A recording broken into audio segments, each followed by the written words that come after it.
Ya mereka pengen, ya Musa, tolong buatkan kami Tuhan-Tuhan seperti yang mereka sembah tuh. Jadi ya, kaum Nabi Musa melihat ada sebagian manusia yang menyembah-nyembah patung. Oh jadi lebih enak kalau beribadahnya menyembah Tuhannya yang kelihatan gitu, yang berwujud gitu. Wujudnya kelihatan. Nah, Nabi Musa mengatakan, apakah ini orang-orang yang bodoh tidak berakal sampai mau ikut-ikutan taklid seperti mereka yang tidak berakal. Masa menyembah sesuatu yang tidak berguna, sesuatu yang tidak bisa memberi manfaat, sesuatu yang tidak bisa memberi mudarat, kok disembah-sembah. Nah, mereka menjawabnya apa? Qalu kadzalika yaf'alun nattabi'u abana kadzalika yaf'alun, mereka ikut-ikutan bapak mereka. Jadi yang nggak boleh adalah taklid buta. Terus terkait dengan belajar ilmu, ilmu, apakah tadi kalau kita belajar sendiri, baca buku sendiri, itu termasuknya taklid? Yang namanya ilmu, itu harus ada sanadnya. Ilmu itu harus ada sanadnya. Kita belajar kepada guru kita, si A. Guru kita belajar kepada gurunya lagi, si B. Si B belajar lagi kepada si C. Ada sanadnya. Biasanya para ustadz, para kiai, itu mereka punya sanad keilmuannya kepada gurunya, gurunya kepada gurunya lagi gitu. Jadi begitu. Jadi nggak bisa kita mengandalkan otak kita sendiri, akal kita sendiri untuk belajar tanpa guru. Gitu. Tetap butuh bimbingan guru. Kan ada dikatakan dalam kitab, siapa orang yang belajar tanpa guru, maka gurunya adalah setan gitu. Orang yang belajar tanpa guru, maka gurunya setan. Memang kita bisa autodidak, baca-baca buku sendiri, baca kitab sendiri. Apalagi zaman sekarang ada Kiai Google, ada Kiai Yahoo, gitu ya. Bisa kita cari informasi sendiri. Tapi kan tetap kita butuh bimbingan guru. Karena apa? Ada saja hal-hal yang kita dapati dari bacaan kita, dari buku, atau dari sumber lain, itu yang belum kita pahami atau tidak terjangkau oleh pemahaman kita. Sehingga kita butuh penjelasan dari guru. Butuh penjelasan dari guru, butuh mursyid, ya irsyadu ustazin. Kan salah satu dari 6 syarat penuntut ilmu itu, ya ada irsyadu ustazin, ya kan?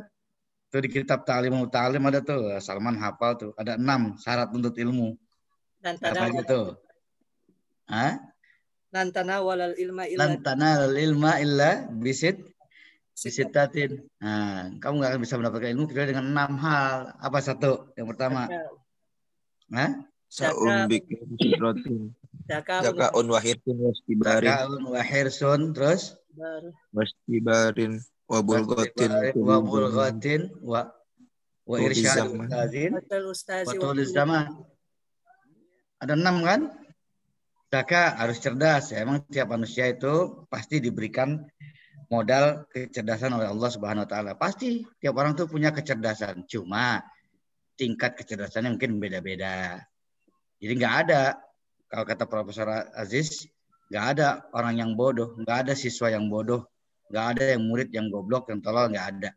Yang ada, dia belum beruntung ketemu guru yang bisa membuatnya menjadi pinter. Gitu aja. Itu kata Pak Aziz tuh. Pada dasarnya tidak ada murid yang bodoh. Tidak ada siswa yang goblok.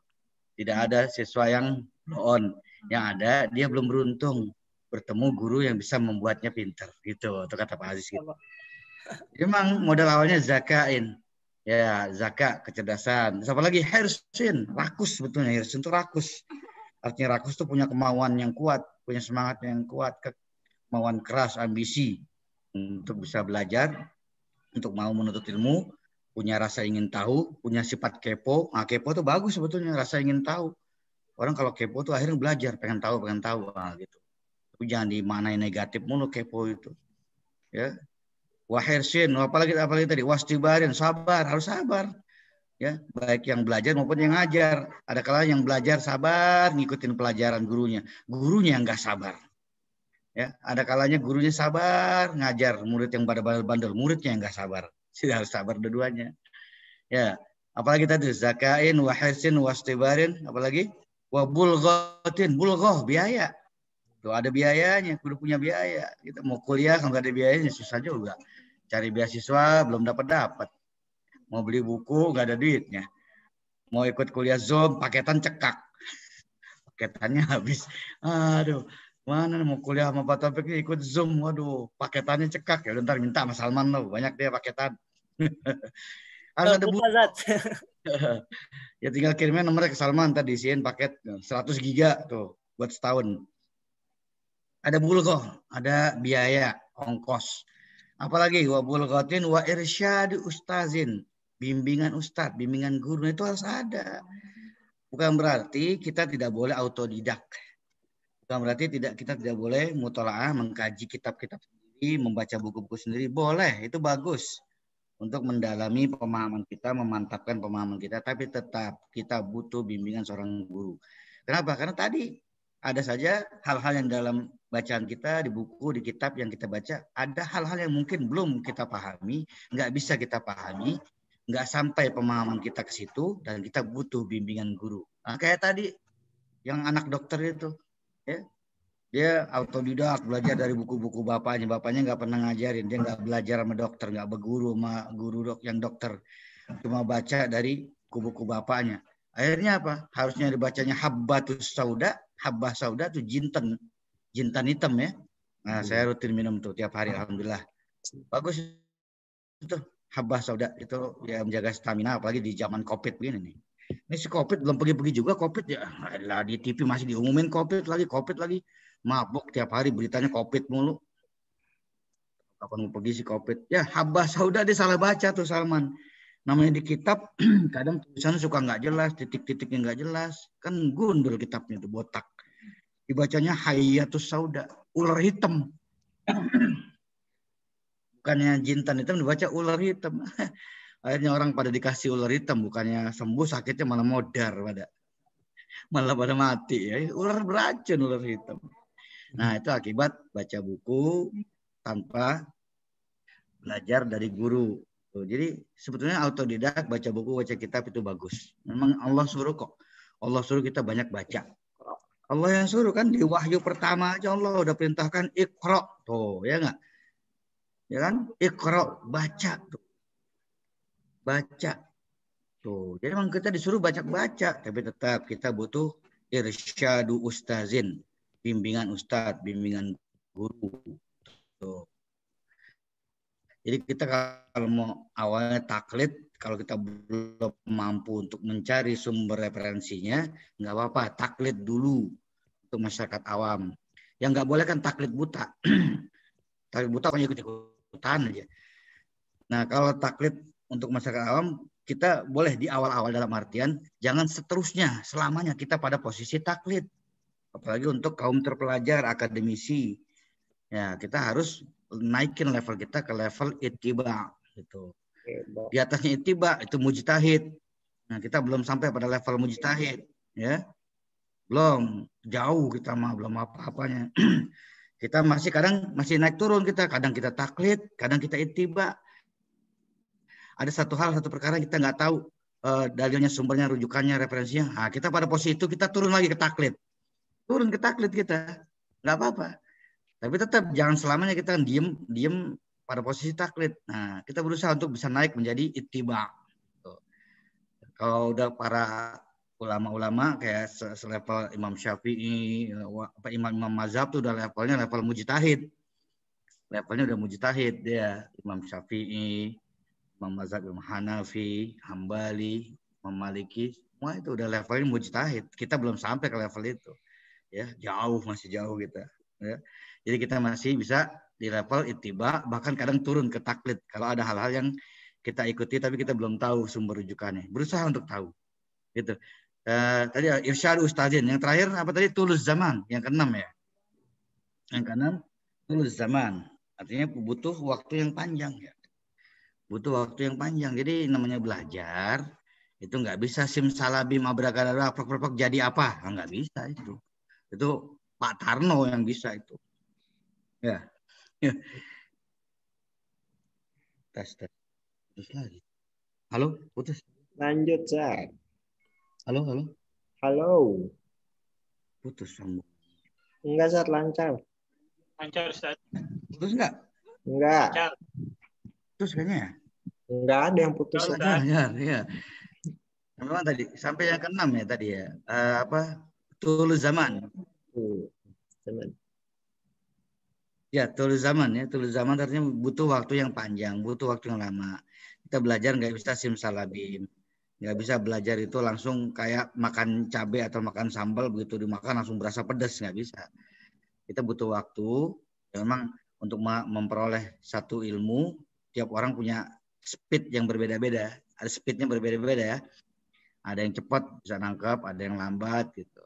Tapi tetap setiap orang pasti punya potensi untuk bisa menerima ilmu pengetahuan. Sebebal-bebalnya orang, sebodoh-bodohnya murid, pasti suatu saat dia akan bisa memahami. Diberikan hidayah, dibuka pintu hidayah Allah supaya dia bisa menerima ilmu pengetahuan.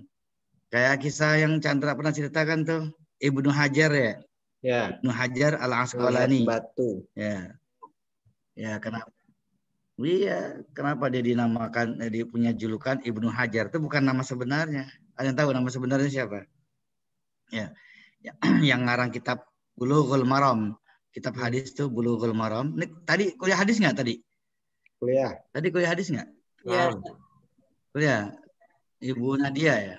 Ya. Oke, saya tanya pakai kitab sumber primernya apa hadisnya? Kitab sumber hadis primer, kitab primernya apa? Google. Kalau Bulughul Maram sih termasuk saat referensinya. Kitab sumber Enggak ada patokan sih. itu masuk ya kitab. Ya. Oh, bikin makalah aja gitu ya. Ini kalau Salman kan tadi selalu berpedoman pada tafsir Muyassar ya. Tafsir Muyassar karangan siapa itu? Anda tahu nggak?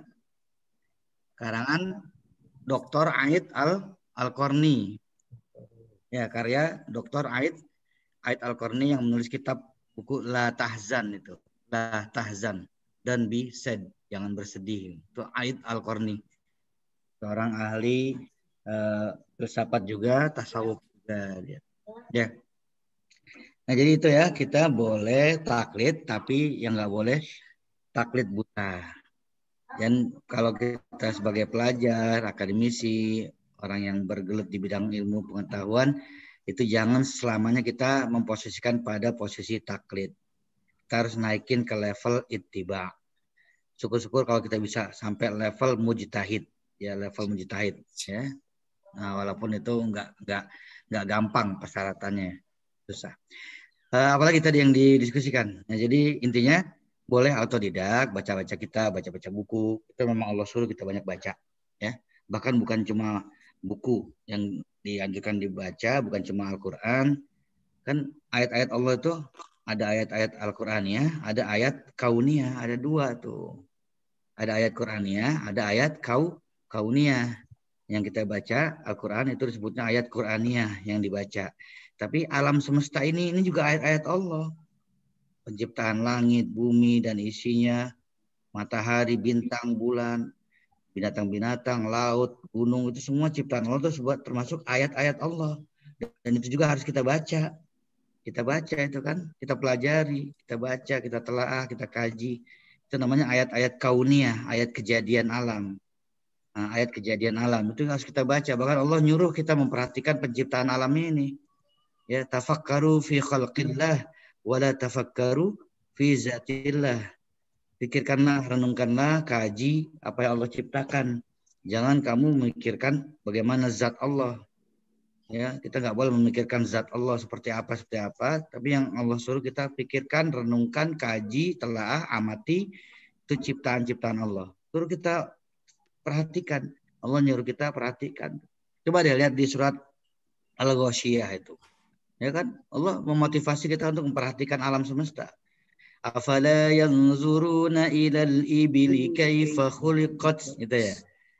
Tidakkah kalian wa ilas samai kaifa rufi'at wa ilal jibali kaifa nusibat wa ilal ardi kaifa sutihat fazakir. Tuh, innama anta muzakkir. Tuh. Allah suruh kita memperhatikan alam semesta ini. Afala yanzuruna ilal ibil. Tidakkah kalian perhatikan onta? Ibil itu apa ibil? Onta. Kaifa khuliqat, bagaimana onta itu diciptakan. Tuh, kok Allah nyuruh kita memperhatiin onta sih? Emang ada apa sih onta? Istimewanya apa sih? Sampai-sampai Allah kita memperhatikan onta. Nggak mungkin nggak ada apa-apanya pada si onta itu. Kalau Allah nggak nyuruh kita merhatiin onta, pasti ada sesuatu, ada apa-apanya di onta ini. Nah, diteliti, ditelaah, dikaji. Oh, ternyata banyak keistimewaan onta. Itu udah pernah kita bahas ya di tafsir di kelas ya? Di tafsir pernah belum? Onta. Di tafsir 1 semester. Udah pernah ya? Tafsir yang semester tahun lalu ya? Ya. Iya, banyak keistimewaan onta tuh. Dan di antara keistimewaan onta yang paling menakjubkan, itu saya dapat dari Mutawif umroh, waktu umroh di Mekah itu, di ladang onta, di Hudaybiyah itu. Alhamdulillah saya udah nyobain minum susu onta. Ya gitu dah, seger-seger juga lumayan. Susu onta, 5 real beli sebotol, 5 real murah. Di Hudaybiyah ya, di penangkaran onta, peternakan onta. Saya beli susu onta, minum. Itu kata Mutawif, keistimewaan onta, dia nggak mau dikawinkan dengan yang satu induknya, saudara kandungnya, nggak mau. Dia nggak mau. Ada onta laki, iya onta laki sama onta perempuan. Kalau dia berasal dari satu induk, dari satu biang, itu dikawinkan kayak apa? Nggak mau dia. Dan itu yang membuat peneliti dari Amerika, dari luar negeri katanya salut, takjub luar biasa. Segitunya tuh onta, nggak mau dia ngawinin saudara kandungnya sendiri tuh. Iya, coba manusia, jangankan saudara kandung, anak sendiri jembat kadang. Nauzubillah min zalik, astagfirullah. Berarti lebih hina dari onta tuh manusia yang begitu tuh. Iya.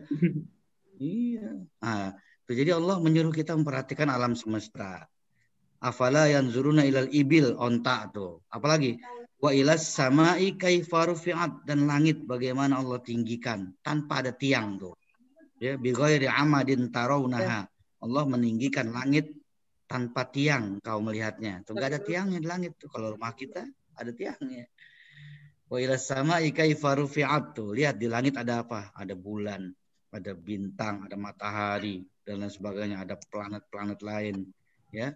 Ada berapa planet di galaksi Bima Sakti aja, galaksi kita ada 9 planet ya. 9 atau 8? Dari mulai yang terdekat, dari mulai Merkurius,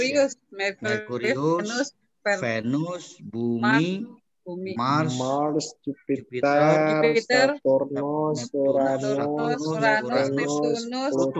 Pluto. Katanya Pluto udah dipecat. Pluto udah dipecat katanya dari galaksi kita. Karena sering udah keluar jalur garis. Iya, karena orbitnya suka ngaco orbit edarnya suka ngaco katanya, keluar dari orbit. Akhirnya udah jangan dimasukin ke galaksi kita, dipecat, dideportasi. Nah, itu saya tahu dari planetarium itu. Lumayan saya pernah bawa anak-anak ke sana, jadi anak-anak ngerti tuh. Oh, di planetarium itu kayak di luar angkasa. Iya, naik pesawat. minta ajak ke sana lagi anak-anak. Ya, wa ilal ardi kaifa sutihat, dan bagaimana bumi. Sebelum ardi apa? Jibal ya. Wa ilal jibali kaifa nusibat, dan gunung-gunung bagaimana Allah tegakkan, Allah tancapkan gunung itu. Itu gunung fungsinya sebagai paku bumi itu. Menjaga keseimbangan bumi supaya nggak gampang goyah. Itu paku bumi gunung. Kaifa nusibat tuh, bentuk fiilnya majhul tuh. Dan terakhir wa ilal ardi kaifa sutihat, dan bumi ini bagaimana Allah bentangkan, Allah hampar. Nah itu ayat-ayat Allah juga. Ya Allah suruh baca kita tuh ayat-ayat Allah. Jadi yang dibaca bukan hanya Al-Quran. Alam semesta ini juga kita baca, kita kaji. Nah kalau antum pengen lebih mendalami tafsir yang berbicara tentang ayat-ayat kauniyah, baca tafsir Jawahir. Saya pernah cerita kayaknya, pernah sanjurkan ya. Tafsir Jawahir karya Syekh Tantowi Jauhari. Tafsir Jawahir karya Syekh Tantowi Jauhari. Saya alhamdulillah sudah baca, walaupun nggak khatam ya, nggak sampai semua khatam. Ya saya baca beberapa bab saja. Ya, karena sesuai kebutuhan bikin makalah juga waktu itu. Itu di perpus, rumus-rumusnya aja. Di perpus kita ada, di perpus WID ada tuh, cuma udah kusam kitabnya itu, udah bulukan, kotor, berdebu, adanya di pojokan. Saya nyari-nyari susah juga itu. Itu kayaknya kitab nggak pernah ada yang buka itu. Boro-boro dibaca, dibuka aja enggak. Debunya udah tebal, begitu saya buka, bangkis, hacu. Saking tebalnya tuh debu. Ya karena saya juga buka kitab itu karena butuh cari referensi. lagi bikin makalah tafsir juga waktu kuliah S2 itu kan. Butuh referensi tentang ayat-ayat kauniyah itu. Kitab tafsirnya ingetin aja. Kalau mau catat boleh. Jawahir. Ya, tafsir Jawahir karya Syekh Tantowi Jauhari. Bukan Tantowi Yahya. Lain. Itu. Jadi gitu ya. Jadi kita boleh taklid. Tapi jangan taklid buta. Lebih baik kita naikin levelnya ke ittiba. Terus tadi kayaknya ada pertanyaan tentang memilih-milih teman gitu ya. Siapa dari Rahayu ya? Ya tetap memang. Ya Ustaz. Memang di dalam ajaran Islam kita juga tetap harus disarankan berhati-hati ya. Berhati-hati dalam memilih teman gitu. Berhati-hati dalam memilih teman. Ya tadi kan Chandra contohin kalau kita berteman sama minyak wangi ya kebagian wangi. Kita berteman sama tukang ikan ya bau amis. Gitu kan. Berteman sama tukang areng ya cemong kan gitu. Ya kebagian cemongnya. Ya, jadi gitu. Kenapa? Teman itu berpengaruh juga terhadap perilaku kita. Sedikit banyak pasti mempengaruhi. Ya kan almar'u ala dini khalili. Ala dini khalilihi. Orang itu bisa terbawa oleh bagaimana perilaku temannya, bisa terbawa, bisa mempengaruhi. Gitu. Ya, kalau berteman sama orang yang suka mabok, suka judi, khawatir kebawa ikut mabok, ikut judi. Makanya kan dalam ajaran agama Islam kita dianjurkan mujalasatus sholihin. Mujalasah artinya duduk dari kata jalasa duduk. Mujalasatul sholihin, duduk bersama orang-orang yang soleh. Tuh, duduk bersama orang-orang yang soleh supaya kita ikut ke bawah soleh. Ya, kita lihat aja contoh anak-anak remaja yang sering hadir di majelis ikut rohis, kegiatan rohis, hadroh, marawis, atau sebagainya, baca selawat-selawat. Itu akan berbeda perilakunya dengan anak yang suka nongkrong, kongko-kongko, ya, gunjang-genjreng, jalan, mabok, minum, pasti beda perilakunya. Tetap yang namanya teman itu berpengaruh. Tapi bukan berarti kita lantas menghindari, menjauhi, mengucilkan orang yang tidak sepaham dengan kita. Tetap sebagai manusia kita dianjurkan untuk bergaul, tetap bergaul, ya, tetap bergaul. Syukur-syukur justru kita bisa berdakwah, mengajak orang tersebut dari yang tidak baik ke jalan yang baik. Dapat double dakwah. Cuma kan yang dikhawatirkan justru malah kita yang ke bawah. Tapi kalau kita rasa kita udah cukup kuat, benteng kita udah cukup kuat untuk tidak bisa mudah terpengaruh pengaruh negatif orang tersebut, kita sudah punya pendirian yang kuat, bolehlah kita ajak, ya, boleh kita temani orang-orang seperti itu. Tujuannya untuk kita tarik berdakwah, kita ajak ke jalan yang baik. Jangan sampai merasa orang kayak gitu orang yang hina, najis, bisa ditemenin. Ya, justru kalau kita mau benar-benar mengajak dia ke jalan Allah, berdakwah, ya kita dekati secara persuasif, berikan pengarahan pendidikan. Orang kayak gitu kan kurang bimbingan kebanyakan.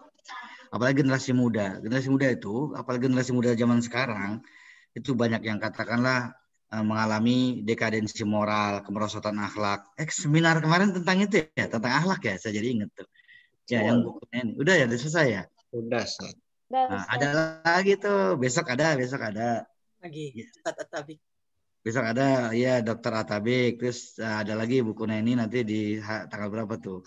Terus tanggal 30-nya saya diminta juga tuh, tapi judulnya bukan tentang akhlak, tentang COVID gitu. Tentang COVID. Kamu tidak sendirian. Lagi musim webinar ini. Lagi musim webinar.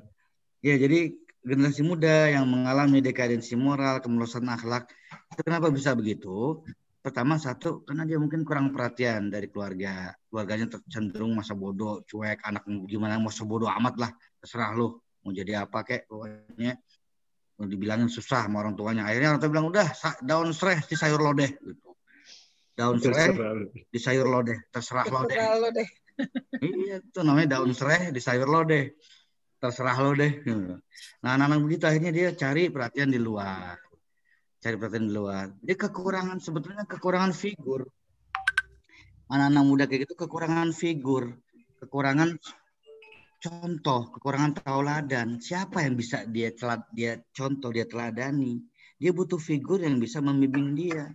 Dia butuh suri tauladan yang baik, itu yang benar-benar bisa membimbing, menuntun dia, bukan hanya sekedar mencibir, mencemooh, mencaci maki, mengucilkan. Justru yang kayak gitu harus dirangkul dengan pendekatan yang persuasif. Kan Allah juga merintahkan gitu. Ud'u ila sabili rabbika bil hikmah wal mau'izatil hasanah wajadilhum billati ahsan. Iya, tetap. Jadi salah satu penyebab dekadensi moral karena generasi muda kurang toladan, kurang figur yang bisa dicontoh, ya. Iya, apalagi rakyat jelata, kaum awam, mereka pasti akan mencontoh, menteladani para pemimpin-pemimpin mereka, pejabat-pejabat negara. Ya kalau mereka melihat pejabat negaranya kayak begitu kelakuannya, dan si joget sana joget sini, tamprang ketimpring, jingkrak-jingkrak, ya gimana rakyatnya nggak jadi tukang ngibing?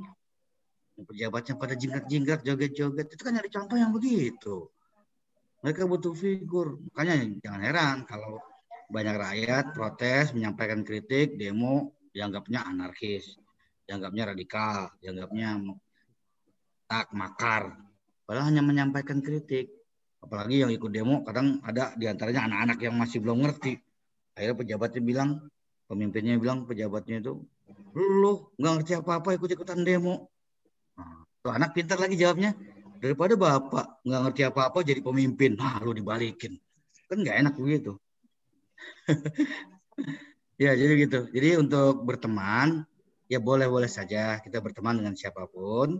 Tapi tetap kita harus hati-hati dalam bergaul. Kalau memang dirasa kita kuat, benteng akidahnya kuat, kita punya filter yang cukup kuat untuk menangkal pengaruh-pengaruh negatif, ya silakan. Dan tujuan kita adalah untuk dakwah, mengajak orang tersebut. Kalau memang menurut kita orang tersebut perlu bimbingan, perlu arahan, nah boleh kita berperan itu sebagai juru dakwah. Dapat pahalanya double, insya Allah. Baik, itu aja. Ada lagi? Sudah semua belum terjawab? Ada yang belum? Tadi ayat-ayatnya pada terbalik ya itu Salman bacanya. Ya, harusnya Quran ya dibaca dari kanan ke kiri, malah tadi dari kiri ke kanan. Bawa kayak Latin. Oke, dari saya cukup segitu aja dulu sementara. Kalau ada lagi nanti boleh kita lanjut berapa menit lagi. Saya kembalikan dulu kepada pihak yang berwajib. Ya, silakan. Akhi Salman. Oke, baik. Terima kasih Ustadz atas penyampaiannya. Kemudian kesimpulan tadi teman-teman insya Allah ya dapat dipahami. Yang penting kita sebagai seorang akademisi tentu berupaya, berusaha ya untuk bisa meningkatkan level kita dari yang tadinya tatbi ke taklid. Jangan sampai dari tadinya terbalik. Maaf, dari taklid ke ittiba. Terbalik. Terus kemudian tadi yang masalah teman, boleh kita berteman dengan siapapun. Yang penting kokoh kita sudah sendirian. Ibarat kita dapat mewarnai orang lain. Jangan sampai kita yang diwarnai seperti itu. Ya, Sitirayu. Betul. Itu yang khawatirnya. Ya. Oke. Mungkin setelah ini ada tambahan atau mungkin pertanyaan dari teman yang lain. Kalau memang boleh, saya juga mau bertanya, Sat. Boleh, Sat?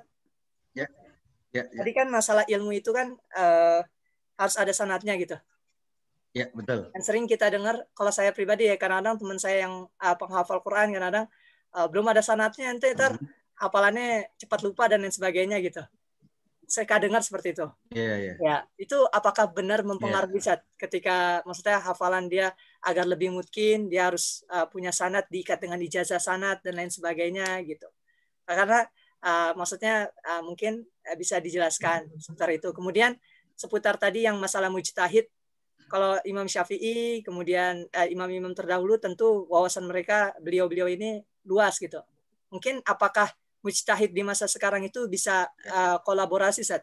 Maksudnya enggak dikuasai oleh satu orang itu. Contoh, si Chandra, dia seorang mujtahid, tapi kemampuannya bidang balagohnya, kemudian bidang bahasanya. Sedangkan yang satu, saudara Naga Kunadi ini, beliau di bidang mantiknya atau di bidang lainnya gitu. Sehingga mereka berkombinasi untuk mengambil sebuah kesimpulan. Jadi menjadi seorang mujtahid, apakah bisa gitu? Atau mungkin harus persyaratan itu harus di dalam diri satu orang gitu. Seperti itu, Ustaz. Ya, bagus sekali. Jadi terkait dengan hafalan harus ada sanadnya. Iya, memang betul itu. Jadi biasanya para tahfiz Quran yang bergerak di tahfiz Quran, jadi dia akan mengambil sanad dari syekh yang juga hafiz Al-Quran. Jadi harus simaan, menyetor hafalannya ke syekh atau kiai yang benar-benar sudah hafiz. Untuk dinilai hafalannya sudah benar atau belum, sudah mantap apa belum, sehingga dia dapat ijazah dari kiai tersebut. Jadi bukan berarti kita nunggu dapat ijazah dulu, nunggu dapat sanad dulu baru ngapalin Quran. Nggak apa-apa, tetap ngapalin aja Quran. Kan kita selama ini orang Indonesia kebanyakan sanad bacaan Quran kita itu mengambil dari sanad qiraatul Hafsin an Asim, qiraah Imam Hafaz dari Asim. Ya. Sanad bacaan kita dari Imam Hafaz, bacaan kita ngikuti bacaan guru kita lagi ke guru-gurunya lagi. Nah, itu mengambil sanadnya dari Imam Hafaz. Di riwayat Hafsin an Asim. Imam Hafaz bin Asim itu kan bacaan kita kebanyakan orang Indonesia dari situ. Imam qiraat kan banyak ya, seperti Al-Kisai, bacaan macam-macam yang lain kan. Nah, ada yang bacanya pakai imalah semua bacanya seperti wadduha, gitu kan. Wallaili idza saja. Nah, kita kalau nggak mempelajari qiraat itu nggak boleh kita baca begitu. Itu yang dimaksud dengan perlunya sanad tuh begitu. Kita ikut-ikutan nih, ada orang atau seorang ustadz kiai imamin baca pakai qiraat Warash seperti itu. Imam Kisai kiraahnya bukan kiraah Hafaz tapi kiraah Imam Waras, bacanya wadduha. Nah, kita ikut-ikutan ketika imam baca begitu, nggak boleh. Malah haram jadinya, nggak boleh. Kecuali memang kita belajar qiraat itu dan kita punya sanad dari guru. Tuh. Saya ingat banget tuh waktu kuliah di Lipia dulu. Saya alumni Lipia tahun 95 dulu. Jadi kuliah di IAIN juga, kuliah di Lipia juga. Itu ketika sholat Jumat, ada imamnya, emang guru tafsir, dosen tafsir, itu dari Pakistan. Suaranya cakep, ahli qiraat ya. Itu dia baca, imam yang sholat Jumat baca pakai qiraat Waras, Imam Kisai. Jadi pakai wadduha begitu. Wadduha wallaili idza saja. Ma wadda'aka rabbuka wa ma qala walal akhiratu khairun laka minal ula. Nah, semuanya baca imalah dibacanya. Padahal di Quran imalah itu cuma ada satu imalah itu, yaitu ketika Nabi Nuh ngajak naik ke kapal, baca doanya apa? Bismillahi majreha wa mursaha. Cuma satu imalah, itu doang. Imalah cuma satu di Quran itu doang. Bismillahi majreha wa mursaha. Tapi ada qiraat yang dibaca imalah semua. Nah, kita nggak boleh. Nah, saya waktu habis kuliah, habis sholat Jumat itu, imamnya bacaan pakai wadduha, teman saya bilang ke saya, Pik, itu imamnya dari Betawi ya, kayak ente gitu, ngomongnya kayak orang Betawi gitu. Ngomongnya pakai mau kemana ente gitu. Enggak, itu emang qiraatnya begitu, qiraatnya. Jadi terkait dengan sanad hafalan, kalau tadi bilang ikut mempengaruhi hafalan, barangkali itu subjektif dari gejala psikologis saja. Ketika ada orang si A, katakanlah dia hafalannya sudah bersanad, si B hafal, sama-sama udah hafal tapi belum ada sanad dari syekhnya, baru sekedar hafal. Mungkin ada rasa minder aja yang si B-nya ini, rasa minder, apalagi si A-nya mungkin agak sedikit tinggi hati, dia menyombongkan dia udah punya sanad, mengecilkan si B, ya, sehingga yang belum punya sanad, sehingga si B jadi minder, nervous, akhirnya menganggap hafalannya kurang benar, kurang bagus, sehingga itu bisa mempengaruhi hafalan dia. Bisa jadi seperti itu subjektif aja Salman ya, subjektif. Tapi memang jelas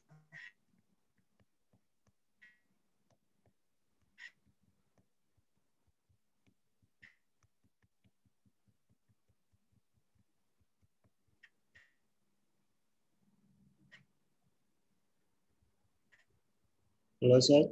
Kita semua Terputus-putus, Ustaz. Lain dut-dutan nih, Sat.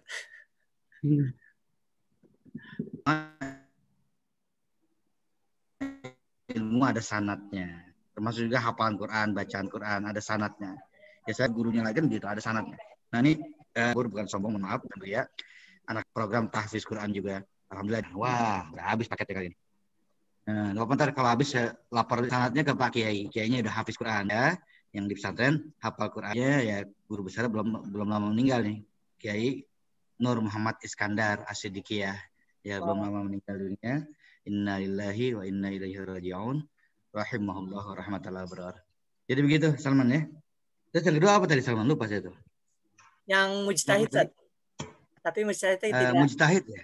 Kemampuannya tidak dalam diri. Iya, mujtahid bareng ya. Ya.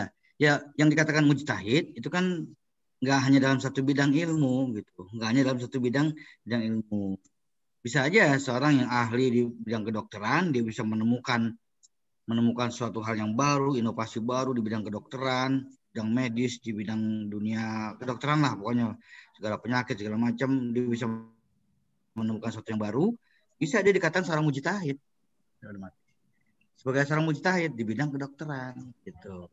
Mungkin sebelum dia jadi mujtahid, ya dia masih level ittiba atau mungkin levelnya taklid. Itu. Cuma kan selama ini yang kita pahami istilah mujtahid itu label atau gelar yang diberikan kepada orang yang ahli agama, ahli agama, itu fikihnya, tafsirnya, semua mujtahid. Kayak imam-imam mazhab itu kan dia nggak hanya menguasai ilmu fikih, tapi juga harus usul fikih, bahasa Arab, balaghah. Jadi banyak syarat-syarat yang harus dipenuhi oleh seorang yang mau menjadi mujtahid. Itu nggak sembarangan. Terutama dia harus benar hafal Al-Quran, hafal banyak hadis, ribuan hadis, sebagai dalil itu Al-Quran, hadis, dan juga hafal, paham dan mumpuni di bidang ilmu alat. Ilmu alat itu artinya bahasa Arab. Dan nahunya, sorobnya, balaghahnya harus mumpuni. Karena nanti dalam memahami, menafsirkan ayat Quran, hadis, itu butuh alatnya yaitu bahasa Arab. Jadi nggak mungkin mujtahid nggak bisa bahasa Arab. Jadi kalau yang borongan gitu ya nanti kurang lengkap. Ya. Jadi nggak bisa, katakanlah Chandra hanya di bidang balaghahnya saja. Terus di bidang fikihnya saja, nggak bisa. Jadi satu orang itu harus benar-benar menguasai berbagai macam bidang ilmu yang berkaitan dengan bidang keahliannya itu. Gitu. Baru bisa dikatakan mujtahid. Gitu. Jadi nggak ada rombongan gitu. Harus satu bidang. Ya nggak bisa. Kecuali dalam memberikan fatwa ulama. Katakanlah Majelis Ulama Indonesia memberikan fatwa tentang vaksin misalkan. Ini katanya vaksin Sinovac yang dari Sinovac Cina ini juga sebetulnya belum selesai dibahas masalah kehalalannya dan oleh BPOM. Iya gitu. Banyak orang yang nggak mau divaksin karena belum jelas ini halal apa enggaknya. Nah, itu tugas ulama-ulama di MUI deh, Majelis Ulama itu. Para mujtahid tuh yang benar-benar mumpuni. Nah, mereka berijtihad, berkumpul, dan mereka itu semua ahli. Gitu. Bisa jadi katakanlah satu orang ahli menonjol dalam bidang balaghah, tapi bukan berarti dia tidak ahli dalam bidang fikihnya. Biasanya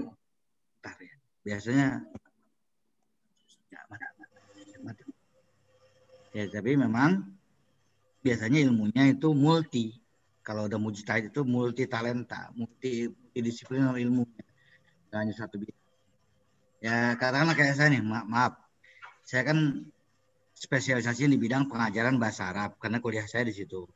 Tapi oleh Abu Ulpa jadi percaya ngajar tafsir, ngajar hadis, karena emang apa ya masih nyambung dengan bahasa Arab.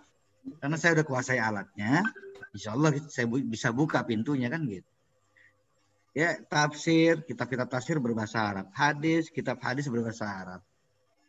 Ya insya Allah bisa, masih nyambung. Jadi multidisipliner ilmu.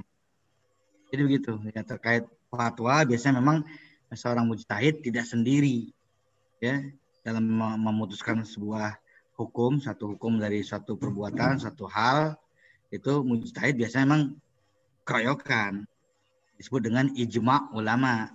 Kan salah satu dasar hukum kita setelah Al-Quran dan hadis ada ijma' ulama dan ada juga qiyas. Ada ada kias ya, ada Quran yang pertama, yang kedua sunnah hadis Nabi, yang ketiga ijma para ulama, yang keempat kias. Nah, itu kan 4 itu. 4 sumber hukum atau dasar hukum yang utama 4. Selain yang 4 ini ada lagi kalau kita belajar usul fikih, ada namanya istihsan, memandang baik suatu perbuatan. Ada lagi istishab, ada lagi asar, ada lagi saddu zara'i, ada lagi syar'un man qablana. Nah, itu sumber hukum kita juga. Nah, itu kalau kita udah pernah belajar usul fikih tahu itu semua. Cuma saya mau menjelaskan satu persatu terlalu panjang, bisa jam 12 malam baru kelar. Pokoknya selain 4, yang pokok yang utama 4, Al-Quran, hadis, ijma, qiyas. Nah, itu 4 tuh. Qiyas ya, bukan Ilyas. Qiyas. Ya. Nah, selain yang 4 ini ada istihsan, istihsab, asar, ada saddu zara'i, ada syar'un man qablana, dan lain sebagainya ada. Nah, itu banyak pembahasan. Baik, saya rasa cukup ya, teman-teman. Itu aja. Terima kasih. Itu pasti rombongan. Ya. Kalau untuk memutuskan suatu perkara, fatwa itu pasti rombongan. Ya. Ustaz, yang tadi tentang yang apa? Ya. Yang pembahasan virus Sinovac gitu kan. Iya. Kemarin saya ikuti pembahasannya gitu kan tentang ikut webinarnya ulama-ulama, emang ulama menghukuminya sebagai hukum darurat Ustaz gitu. Iya. Darurat. Kemarin sih dari perwakilan MUI kandungan vaksin sendiri. Kalau untuk kandungan vaksin karena kandungan vaksin sendiri itu virus yang dilemahkan gitu Ustaz. Halal nggak? Awalnya. Iya, semua vaksin kan berasal dari virus yang dilemahkan itu. Iya. Tapi dari kemarin saya ikut webinarnya, jadi ambil. Ya mereka menghukum ini darurat gitu. Iya. Ambil dalil usul fikihnya, ad-daruratu tubihul mahzurat. Ad-daruratu tubihul mahzurat. Kan keadaan atau kondisi darurat itu bisa membolehkan hal-hal yang dilarang. Gitu. Jadi andai kata virus itu ada mengandung barang yang haram pun karena darurat dianggapnya boleh gitu ya. Jadi kondisi darurat ya boleh juga. Kalau memang fatwa MUI udah keluar seperti itu, ya kan memang kondisi pandemi seperti ini bisa nggak kita katakan kondisi darurat? Ya bisa juga. Gitu. Nah, saya pribadi saya nggak mau divaksin. Saya pribadi saya nggak mau. Saya masih sehat. Kalau untuk mau silakan. Kalau saya nggak mau. Kalau saya udah nggak dapet Ustaz. Jangankan kita umat Islam. Dibuka ciptaan tuh. Dia mau bayar dana PK gitu. Yang nulis buku. Dia di atas karena ya alhamdulillah udah sembuh ya. Gimana kalau bakalan jadi kayak tenaga medis yang saya kenal, dia bilang apa? Itu corona itu ntar bakalan jadi virus kayak flu biasa gitu. Kapan bisa datang, bisa pergi, bisa datang, bisa pergi. Kayak flu biasa nantinya bakalannya. Gitu. Ini karena beritanya aja terlalu booming. Ya bisa disembuhkan kok itu. Bisa disembuhkan. Jaga kondisi stamina. Bahkan juga ada pakar yang mengatakan ya belum ada orang yang meninggal karena corona. Yang meninggal itu karena penyakit bawaannya. Iya karena penyakit bawaan yang udah menahun. Tambah dengan kena corona. Jadi makin lemah kondisi badannya. Ya. Insya Allah sehat semuanya. Ya. Ya terakhir minggu depan masih ada satu ya. Nanti kalau ada yang bersedia menjadi pemakalah, sukarelawan, ya saya siapin materinya. Materinya kan udah habis, saya siapin nanti. Oke. Baik, saya kembalikan ke pihak berwajib. Silakan. Kalau nggak ada lagi tutup aja. Oke, terima kasih Ustaz atas penyampaian dari teman-teman juga atas perhatiannya. Adalah kita tutup pembelajaran kita pada malam hari ini dengan baca ayat Alhamdulillahirabbil alamin. Kita tutup dengan doa kafaratul majlis.